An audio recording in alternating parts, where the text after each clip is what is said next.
માળિયાહાટીના તાલુકા ભાજપનું વિશાળ સંમેલન યોજાયું. જૂનાગઢ લોકસભામાં માળિયા માંગરોળ વિધાનસભામાંથી રાજેશભાઈ ચુડાસમાને જંગી લીડની વિજેતા બનવાની ખાતરી આપતા ધારાસભ્ય ભગવાનજીભાઈ કરગઠિયા.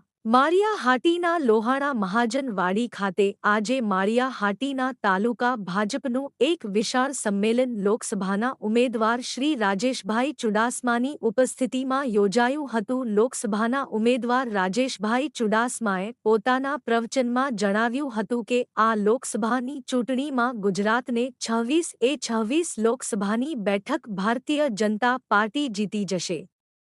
જ્યારે ધારાસભ્ય શ્રી ભગવાનજીભાઈ કરગઠિયા એ જણાવ્યું હતું કે જૂનાગઢ જિલ્લામાં વિધાનસભાની તમામ બેઠકોમાં સૌથી વધારે મતોની લીડ માંગરોળ અને માળિયાહાટીના વિધાનસભા આપશે એવી ખાતરી રાજેશભાઈ ચુડાસમાને આપી છે. ભાજપના આ સંમેલનમાં માળિયાહાટીના તાલુકા ભાજપના તમામ સંગઠનો, તમામ પાંખોના આગેવાનો અને કાર્યકરોએ મોટી સંખ્યામાં હાજરી આપી હતી અને રાજેશભાઈ ચુડાસમાને જંગી મતોની લીડથી વિજેતા બનાવવા ખાતરી આપી હતી.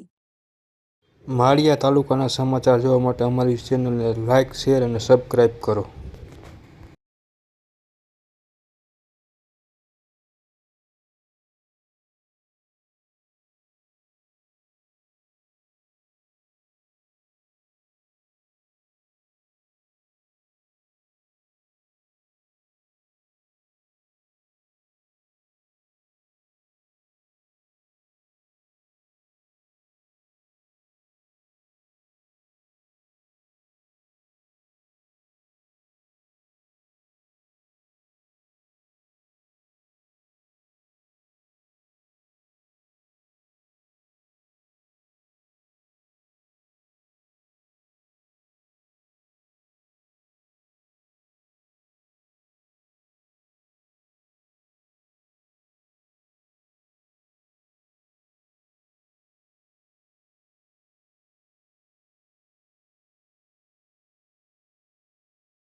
જૂનાગઢ અને ગીર સોમનાથમાં ઉમેદવાર તરીકે મને જ્યારે ત્રીજી વખત લોકસભાની સેવા કરવાની તક આપી છે ત્યારે દરેક મંડળમાં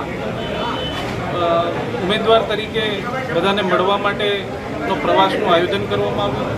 આજે માળિયા તાલુકામાં માળિયા મંડળના સૌ આગેવાનો, વિવિધ સમાજના આગેવાનો અને કાર્યકર્તાઓ સાથે આજે શુભેચ્છા મુલાકાત માટે આવ્યો હતો. અને ઉત્સાહ કાર્યકર્તાઓને આગેવાનો જોઈને મને એવું લાગે છે કે માંગરોળ માળિયા વિધાનસભામાં સૌથી વધારેમાં વધારે લોકસભામાં લીડ આવશે.